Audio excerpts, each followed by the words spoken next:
අයිබෝවන් අදත් ඔන්න අපේ වාහන දෙකක් අදත් ඇවිල්ලා තියෙනවා charge එකට මේ ඇවිල්ලා මේ ඩොල්ෆින් එක එකත් ඉලෙක්ට්‍රික් වෙහිකල් එක charge කරගන්න ඇවිල්ලා ඉන්නවා. දැන් වාහන දෙකක් අදත් යනවා අපේ එකපාර charge එකේ. මේක කිලෝමීටර් 410ක් යන්න පුළුවන් ඩොල්ෆින් එක. එතකොට මේක ඇවිල්ලා අනිත් වෙහිකල් එක Sea Lion 6 එක මේක කිලෝමීටර් 110ක් යන්න පුළුවන් මම හිතන්නේ. කාස් දෙකම යනවා ස්මූත්ලි දෙන්නම කරගෙන යනවා. ඔයගලන් එන්න ඉලෙක්ට්‍රික් වෙහිකල්ස් තියෙන කට්ටිය ඔක්කොම මෙහි charge කරගන්න අපේ KCC කම්පැනි එකේ charging station එකට. මේක payment gate එක මේ wall charge ලගේ payment gate එක යන්නේ. ඒතර මෙතෙන් ඇවිල්ලා search කරලා අපි මෙතන registration pad එකක් දාලා තියෙනවා. ඔයගලන්ට බලා ගන්න පුළුවන්. මොකක් payments දාගෙන නැති කට්ටියට ඕන කෙනෙකුට ඇවිල්ලා මේක follow කරලා මේක කොහොමද කරන්නේ කියන විස්තර ටික ඔක්කොම තියෙනවා.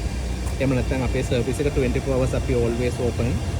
ඇවිල්ලා කතා කරන charge එකක් දාගන්න. okay bye.